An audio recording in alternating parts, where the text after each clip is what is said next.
where your real life begins. Well, I'm here with Monica Abear, and today we're talking about how to stop filling the silence and start trusting it. Monica, let's get into this. The void in retirement. Tell us about it. I have a question for you. Fire away. How many months pregnant is your void? Oh my goodness. You've hit me with one there, Monica. It's a showstopper, right? Well, let's think about this for a little bit, okay? Yes. I said to my group Tuesday night, my breakthrough group, the void is pregnant. And what is anything when it's pregnant? It's full of possibility. I mean, if you're parents like me, you didn't even know if you were having a boy or a girl when you're actually pregnant. But so you sat with that possibility of one or the other.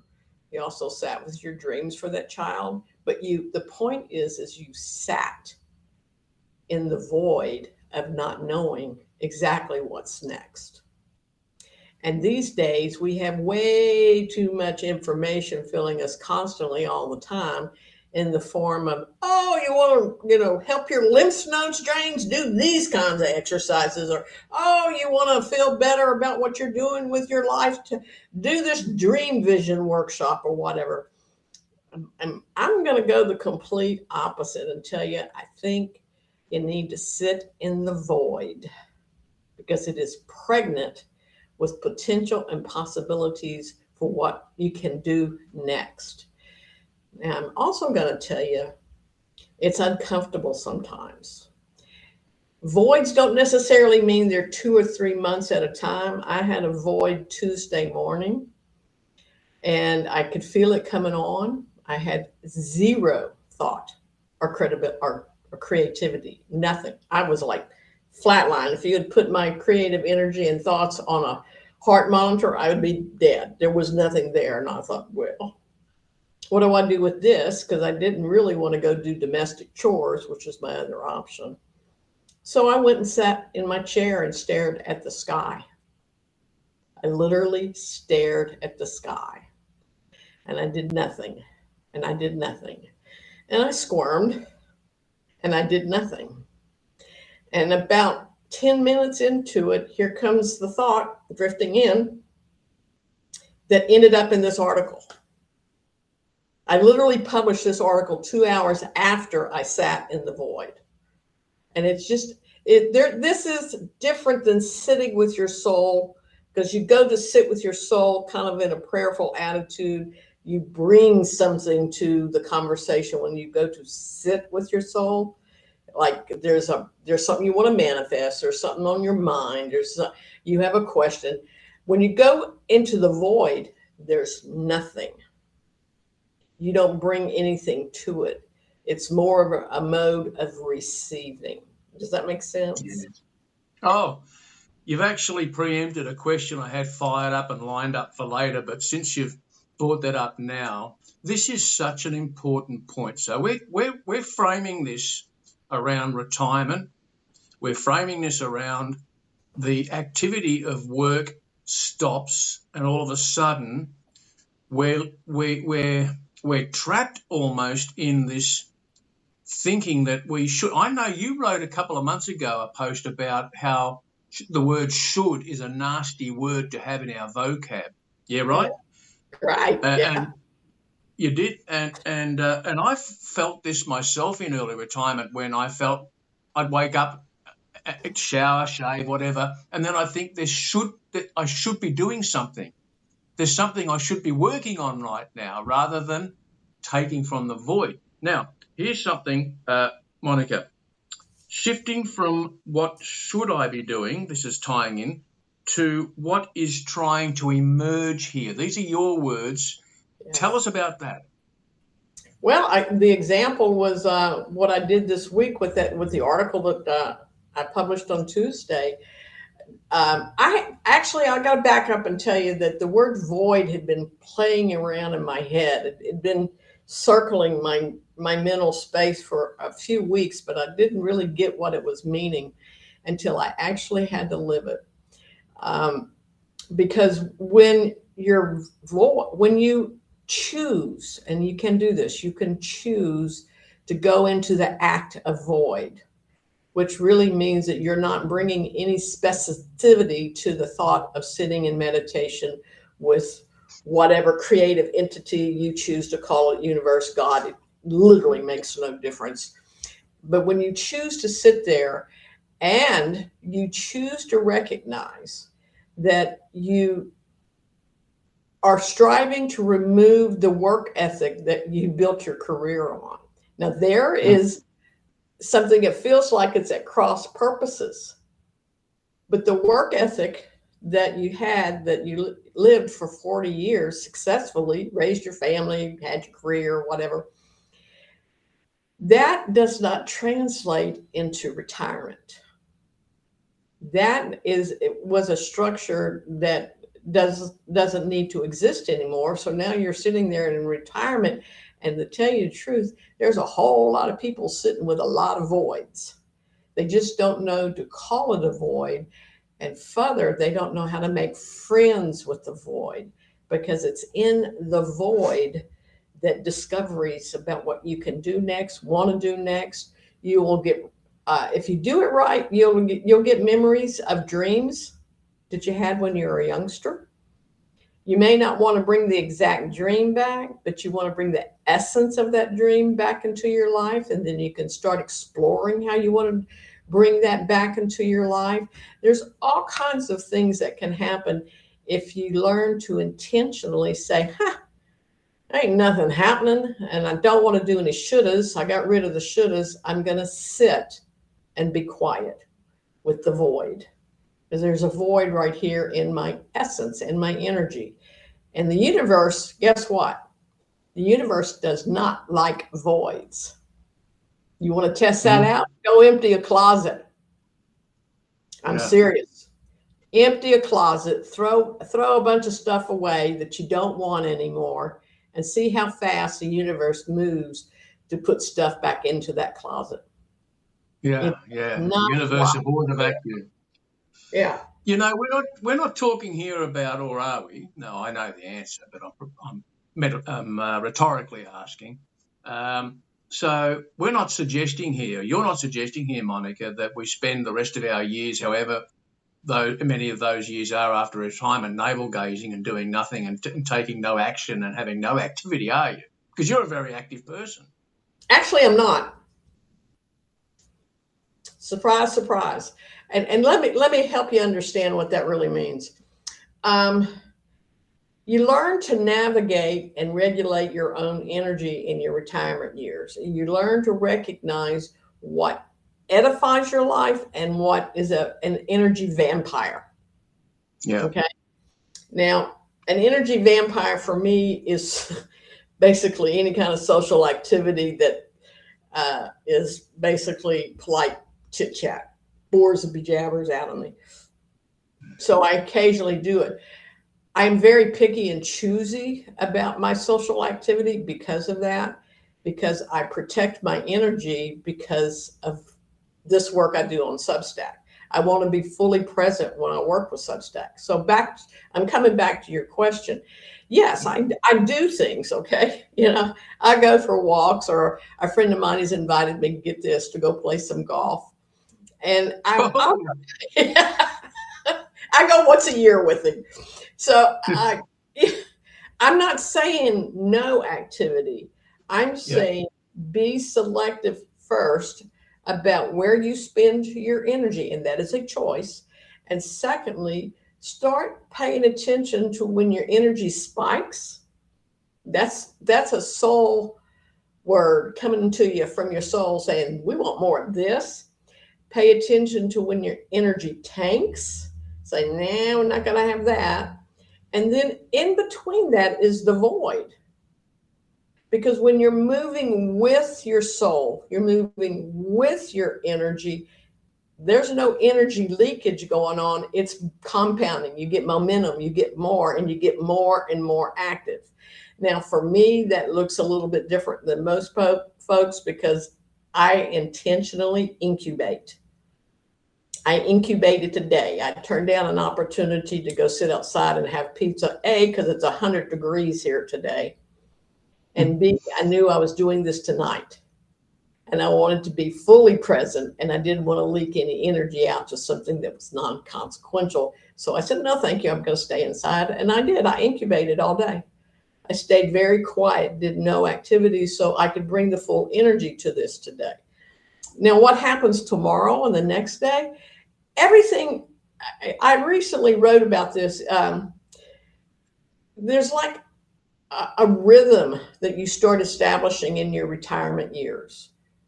And everybody's is inherently different, and as the individual that they are, because your rhythm to get up might be 6 a.m. in the morning. Oh my God, don't do that to me, and you're ready to go and your feet hit the floor, and you've got things you want to do. And one of the things you want to do is go sit with the void, and you get some information and get an idea, and you start moving on it, and you go do something else. And then you crash by 3 o'clock. Now that's the tide went out. So you sit there at 3 o'clock and go, I'm not going to grind. I'm not going to push. I'm going to sit right here. When the tide goes out, it's a void. It's an emptiness. Don't fight that. Don't work through that. Don't grind through that. Give yourself a break and say, maybe put some earphones in and sit and listen to some music. Or if you're by a body of water, go sit and look at the birds flying over the body of water, or go get in the body of water. And it's not about not being productive. It's about choosing your productivity that edifies your life. Does that make sense? I think also, absolutely. I think also, and by the way, we appreciate and thank our live viewers right now, Monica. And while you've been speaking, we've had some hearts firing up, and we appreciate the engagement. I would like just to have our viewers let us know that they're with us right now and engaging just by entering. Let me ask a question and answer a yes or no to those viewers who are with us. Are you able, you the viewer, are you able to take a nap in the middle of the afternoon and not feel guilty?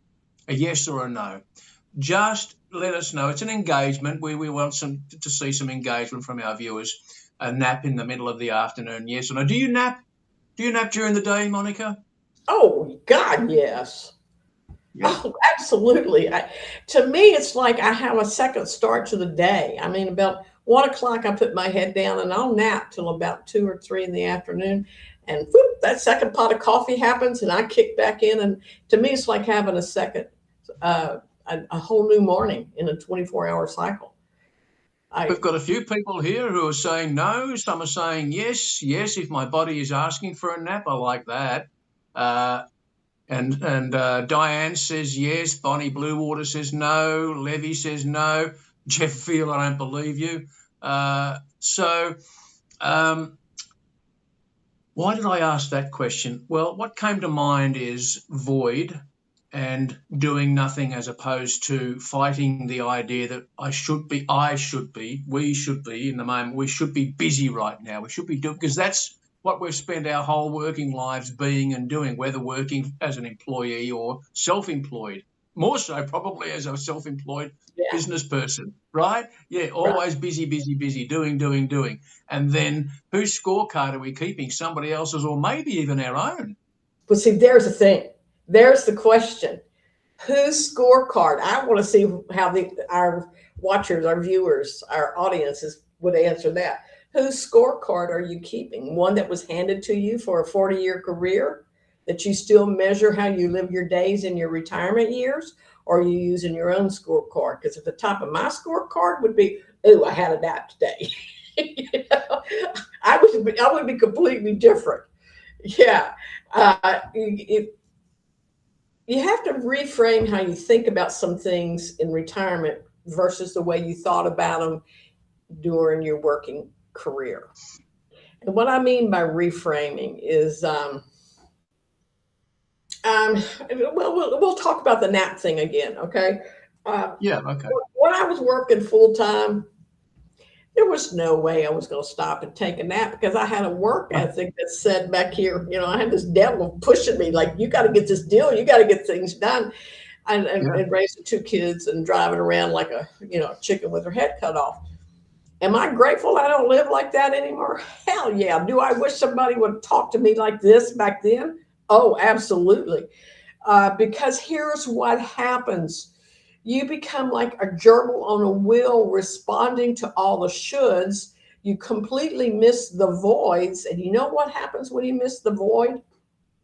You miss yourself. There is no more delightful thing that you can experience in this world than an intimate relationship with yourself.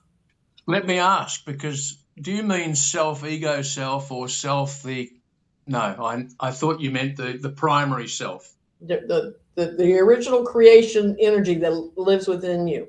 That self. And you don't know what you don't know about that self until you take the time to intentionally sit in the void and let it talk to you and make friends with it. Because my God, I have discovered stuff about myself in these last 5 years I didn't even know I thought about. And yeah. I mean, that's why this Substack exists. You're getting lots of hearts on that comment, by the way. Can you see them as well, Mon? I think you can see the hearts when they come up. Can you? Yeah. So somebody, and by the way, Levy just reminds us that culturally, European siestas add to quality of life. Thank you, Levy. I hope I've got the pronunciation right. And when we're so busy as an employee, as a younger person in younger years, it's if we're driven and probably most of us were or are, whatever, but especially self-employed. It's just go. Like you, the thought of I couldn't lay down and have a nap. Even when I was in my 50s, I couldn't do it in the afternoon and have a nap and not feel guilty about it. Right. Let alone, oh my God. It's yeah. So the polar opposite of should is should not. I should not be laying down here having this nap. I should be up working, finishing, doing whatever. This can flow into our retirement years because there is no one holding a gate that shuts it and all of a sudden it disappears. Right. You have to do some intentional thinking and choosing, and you have to make decisions that have nothing to do with anybody else but the relationship between you and yourself. Okay. When you're painting, Monica, are you in the void when you're painting, doing your creative work with brush and oils? Are you in the void when you're painting or no? No, that comes when I come out of the void. I will really. Right. The chair I'm sitting in is right about 2 feet from that easel. And no joke, it happened last night because you see that hunk of purple. You can't tell what that is, but that's going to be a big thing of grapes. And I was sitting there last night just staring out thinking, I don't like this painting. I don't know what this is supposed to be. And I was very frustrated with it. And all I saw coming across my mental screen was this big, I'm going to build a bunch of grapes hanging midair so that you feel like you want to, bite into them is the goal. I had no idea I was going to do that until I sat down and listened. Now, some people will call that the muse, but here's what I'm going to tell you what's a little bit different about that. You can't be, from my experience, the muse visits when the muse visits.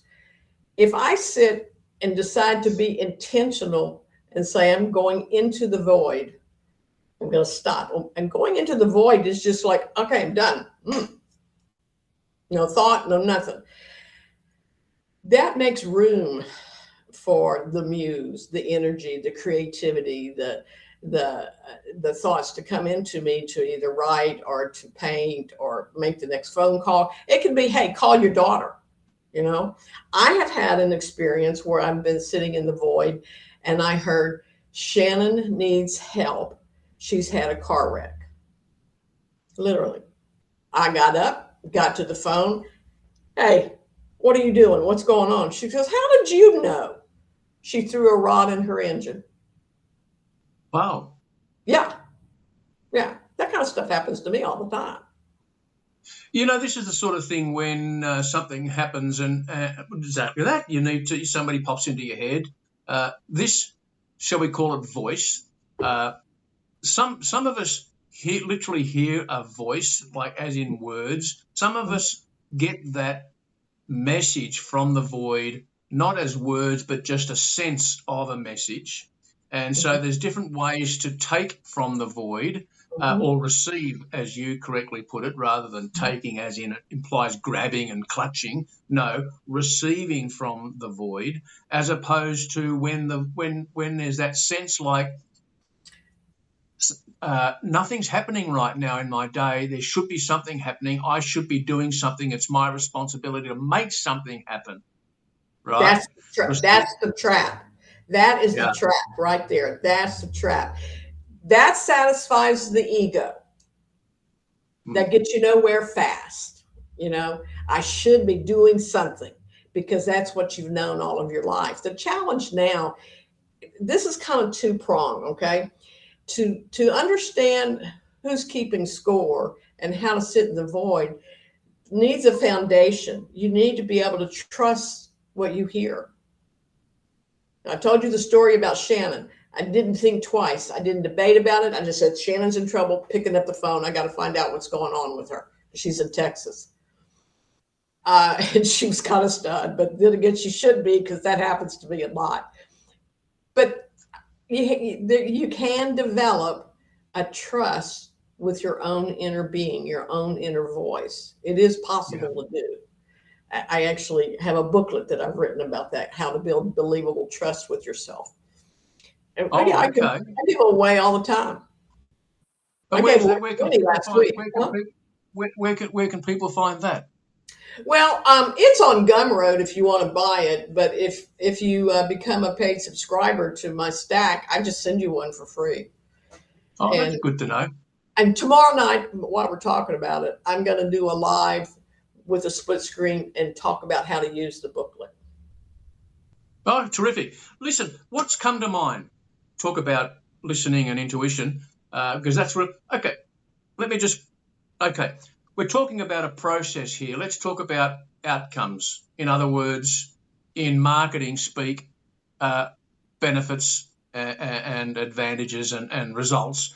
What's the payoff for going into the void, receiving from the emptiness or the void, rather than thinking we have to add to it? Is it a quality of life? Is it better relationships? What do we find changing in our retirement? Check, all of it. For me personally, okay, let's get back to, this is the article I wrote, okay, that came out of me sitting in the void Tuesday. And I told you I wrote it, and within 2 hours, it was live on Substack. It secured 4 paid subscribers. Oh, yeah. Within an hour of it being published. Because it was I'm just a pipeline for information that goes to people who need it. That's how that works. But it would not have come to me had I not sat there. And this all started, this is funny, the whole thing from the scorecard thing, because I'm watching the 40 and 50-year-olds going to the various business offices around me in the courthouses, because I live in the middle of the government complex. So there's a lot of courthouses and city offices and whatnot. So all these young people are running around in their suits and their briefcases, and they're like this. Gotta get there. And I thought, who's keeping score? Why are you walking under 200-year-old oaks and you're not noticing? Yeah. Who is keeping score on your life that you are so insistent of pushing so hard that you have not noticed those 200-year-old oak trees that you're walking under? Scary thing? Huh? That used to be me. The scary thing, that used to be me. Oh, me too. We were like that. And that's probably why it's like a running faucet, constantly on flow. Then all of a sudden, we're retired, but this faucet keeps running. It's as if the faucet is still running. And we're talking about for walking into your soul and saying to your ego and turning that faucet off and saying, this is about me and my soul. give your soul a nickname, invite it into your life, and let it be a very active part of you, because there are things that you were supposed to do when you were younger that you couldn't do because, life got in the way. And now your soul is knocking on the door saying, hey, we're here, we're ready, let's go. We got some things to do. And it will change how your retirement is experienced. 100%. 100%. How much of this is related then, Monica, to identity and identity shifts? I mean, do we have the same identity in retirement as what we did when we were busy working with the faucet running, or do we need to consciously make this conscious decision that I'm no longer that identity? I'm a new identity in retirement. Retirement Future is the name of this podcast. The future is a different identity, and this is going to be me from here on. I prefer to think of it as you becoming your real self, your authentic, sovereign self, not the self that lived by the manuscript that was handed to us on how to live a busy, happy, successful life. Now we have the opportunity to really explore who we really are, what we really think. And you'll be surprised how some of the basic things that you held as core values will start shifting and changing, because you have time to examine that. You have time to read other authors, listen to other podcasts, and find things that used to click when you were a younger person before you got busy. And then you put it all aside, and now you can bring it back forward.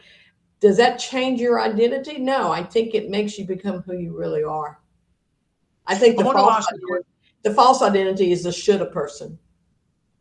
Yeah. Monica, can I just ask another question of our viewers who are with us at the moment?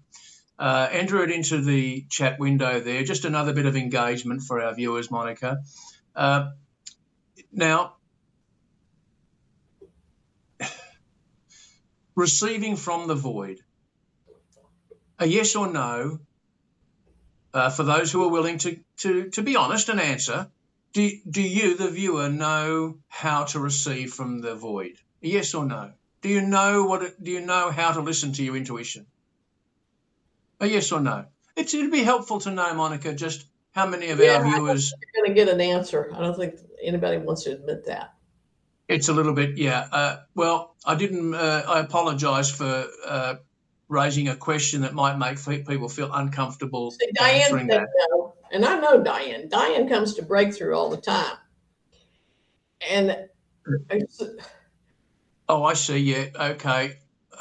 Righto. Thank you, Diane and Levy. Yes, but it's a learning curve. It's thank you, Diane and Levy. It's look, you don't have to answer, but it's a question to think about anyway in privately to our viewers, Monica, because for mine, I think it's a natural skill, but it needs to be developed further. It's an inherent trait that we have. Yes. But unless you flex it, it's not. You can't use it properly. You've had it all your life. You just didn't know about it. Yeah. And it's a whole topic, really, isn't it? We could do another podcast just on how to do that. Absolutely. I'd love to do that. I wonder if our viewers would be interested in that. I'd love to do that. Judging by the hearts that are coming, I think. Yeah. Oh, okay. Well, there's some more hearts. I think somebody or some people are into the idea of it. Okay, so I guess we need to plan a podcast to talk about how to know how to receive. But I see, to me, knowing how to receive has a whole lot to do with whether you trust what you hear. That's an important word, trust. Just pardon me, Monica and viewers. I'm referring to some notes I've got here, and I did note that. I just want to check what questions I had. I'm going to read them to you, and you pick the one you want to answer. Is that okay? Sure. All right. Why does stillness feel so uncomfortable in retirement? Who or what is left when the work stops? That actually hooks into identity. And you mentioned, Monica, in your recent post about softening. You used that word softening into silence. Explain how that works for you, and you used an example of taking a hot bath as softening into the void, into the silence. So let's start with the first. Why does stillness feel so uncomfortable in retirement? I think we've kind of talked about it already. Well, just think about it. Let's see who's over here. I'm trying to look for somebody I know over here that, you clocked in at work for 40 years and you may have been at the same job, or you made a job hop and gone to 3 or 4 different companies, but you clocked in and you have a clock inside your own head. You do this at 8, you do this at 9, you do this at 12, you do this at 3, and your body becomes the natural clock. Your body starts saying, okay, this is what we do at 8. This is what we do at 10. Repetition reaps rewards. The thing is we don't employ that as we retire. We think, no alarm clock. I don't got to get up. I don't got to do. But the body still wants to do what it was trained to do for 40 years. So the softening, the way I soften things is the hot soak. I soften the edges, and that's my way of saying to my body, we're going to slow down right now. We're not going to go into hyperdrive or grinding mode or push anything. We're going to stop, and we're going to slow down and take a beat and just let it be. The challenge is to learn how to sit in the void and hear only your inner being talking to you. Yes. And the challenge is to know when it's your ego or when it's your inner being. That's so important, Monica. So important. But if you train your body to get up at 8 o'clock every day, you can train your body to soften the self-talk that you're still living with, and start making decisions what you want to change. Do you know what my equivalent of the soft bath is?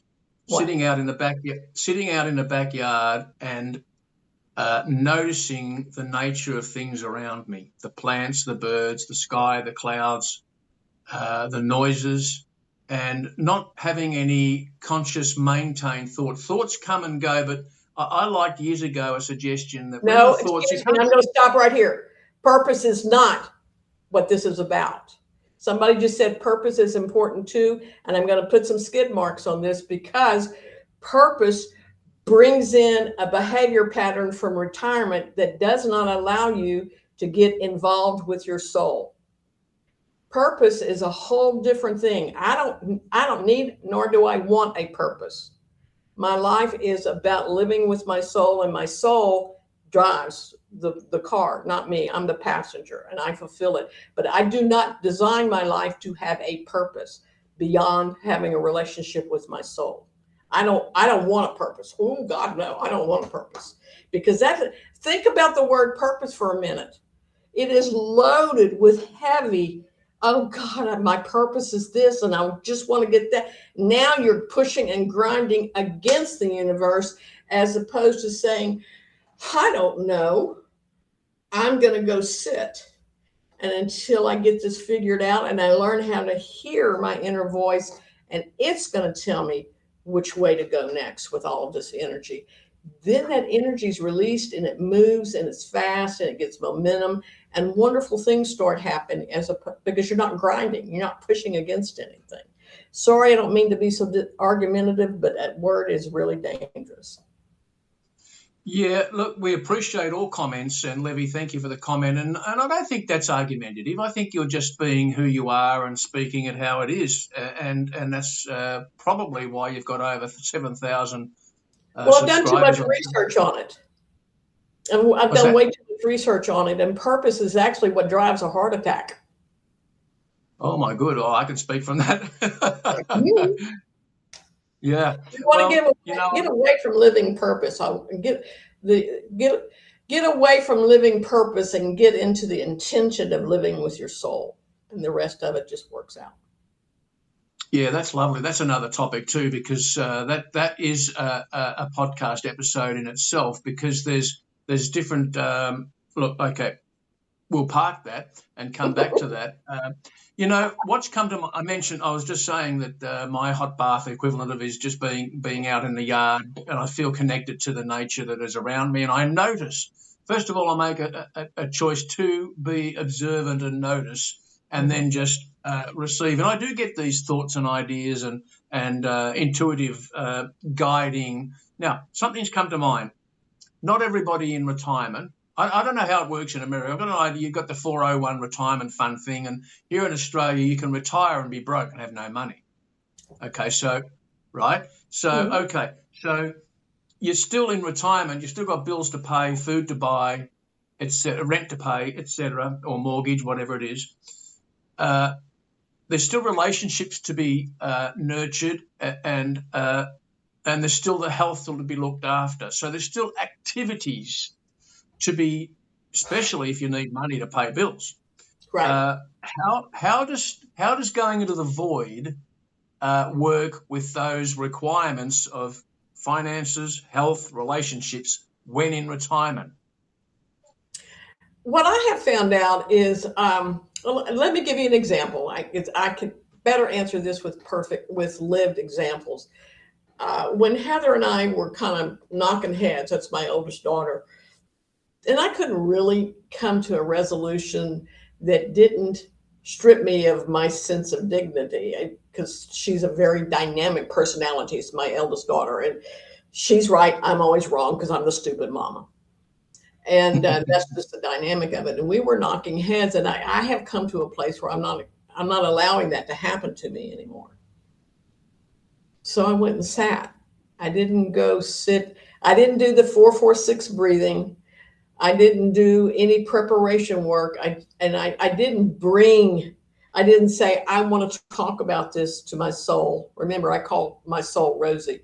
I didn't say, hey, I want to talk about Heather. I don't know what to do. I'll have that kind of conversation with my soul, just walking around and cleaning the kitchen. But when I go sit in the void, I just go, I give up. I surrender. And I stop everything. I just don't think. I don't do anything.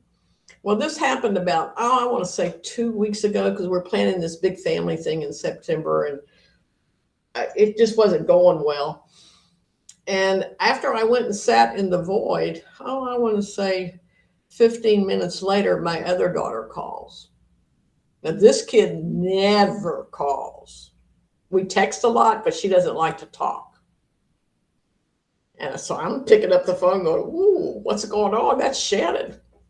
Hey, Mom, I have an idea of what I could do to get you Heather off your back. I didn't ask for that.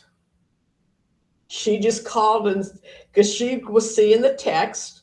I didn't say, Heather, Shannon, I want you to intervene. She just said, Mom, I can do this. And what she did is changed her entire travel itinerary from Texas up here to Virginia to come to my house instead of going to Heather's house. She said, Mom, me and Jake are going to come spend the night with you and stay with you for a few days. How you like that? I'm like, I would have never even asked for that. Okay. But I just went and sat and said, I surrender. I give up. I don't know what else to do about this. And here Shannon came up with the answer that didn't cost me a dime. How wonderful. You can't get away from something. Intuition is a faculty of the mind. Okay. It can be scientifically studied, and there's been plenty of work done on it.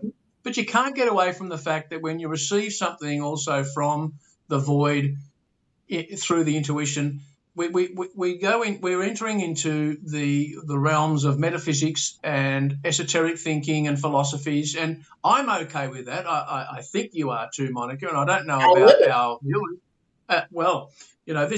This is something that we could also, if you're open to it, talk more about during that episode on intuition. Sure, I'd love to. Always up for it. I mean, I live this 24/7. Let's ask again for our final bit of engagement from our viewers. How interested are you to hear Monica discuss with me about the more esoteric side of intuition and the metaphysical and the mystical side of things, how to go into that silence, into the void, listen and receive and watch what happens. Don't create what you want to happen, but observe what happens. Learn Yes, how to allow what happens. And that allow what happens. Give it allow some is a heart. big thing, because when you allow, then you put the shoulds to the curb. You kick the should in your life to the curb. Shoulda, coulda, woulda, bye. It's got to Yeah, go. yeah. Yeah, Pam, thank you. You're interested. Lovely, Pam. Pam Smallwood, thank you. Lovely to see. Well, you know what, Monica? Diane says, always want to learn more. That's wonderful. Bonnie, yes, is interested. Lovely. Well, we've got enough, two or more people together, and you've got an audience, right? And so that's that's what we've got for our upcoming episode on this very topic. We'll have some fun with that. We might even be able to quote our own experiences and help some people along the way. And if we can do that, Monica, isn't that what it's all about? That is absolutely what it's all about. Look, if I can go from absolutely no money, lost my home, lost everything, COVID took whatever savings I had, to now running a Substack with 7,000 people, 335 of them are paid subscribers. And I'm now in conversations with people, with businesses who want to be sponsors on my Substack. If I can do that, and I had nobody here with me, there was no partner, there was nobody to talk to but me and my soul. If I can pull all of that out like a rabbit out of a hat, just imagine what you could be doing if you start employing the basic principles that I provided all the guidebooks on Gumroad. Yeah, lovely. It's just terrific to see how that's come along and is coming along for you, Monica, and for those who follow you, subscribe to you, and get your books, your guides from Gumroad, or become a paying subscriber to you, and get all the Or other if they goodies want that to you're learn throwing how in. to go on camera and host their own lives, they need to talk to you. Well, You thank know, you. you do that very well, Mike. Mike is an Thank you very much. excellent interviewer, but he's also an excellent coach if you want to learn how to go on camera for your own Substack. Thank you, Monica. You're welcome. Thank you very much. Well, I think this is, as I always say, time flies when you're having fun, and I think we're about to wind up. Monica, have you got some? I'm going to leave. I'm going to say my goodbyes now to all our viewers, and thank you so much for joining Monica Abear and myself on this episode of Retirement Future. And we've got some interesting topics coming up. We know we've got some interest from you, the viewers, so we're looking forward to that. Monica, let's sign off with your parting words, and then I'll close off the podcast. If you're new to beginning to learn to rethink retirement for yourself, I strongly urge you to get the little guidebook, Building Trust in Yourself, which is a step-by-step method on how to learn to listen to your inner voice, because that is really key to what you're going to be doing with the rest of your retirement years. And if you're like me, I think I probably have another 20 years left. And here's the key to that. I'm very eager to keep on keeping on. And that changes the chemistry in your body. And if you want to get into that level of excitement about living the last 20 years, or this fourth act of a 4-act play, then a good place to start is learning how to trust your own inner guidance. And then we can take it from steps from there. If nothing else gets in the way, tomorrow night at 8 o'clock, I'm going to go live myself in a split screen with pages from the guide on the screen and talk about the various steps to do it. So you might want to get one and then come join the live. I am not promoting it. You just happened to hear about it tonight, because I kind of do things on a whim. Actually, I do it when the spirit moves me. That's just the truth. That's the way it happens. 35 folks here tonight. Thank you for spending some time with us tonight. We really appreciate it. Mike and I love bringing these to you, and hope we can help you expand your expectations for your retirement years. Because you know what? We don't retire. We rewire how we think about retirement. Later, Gator.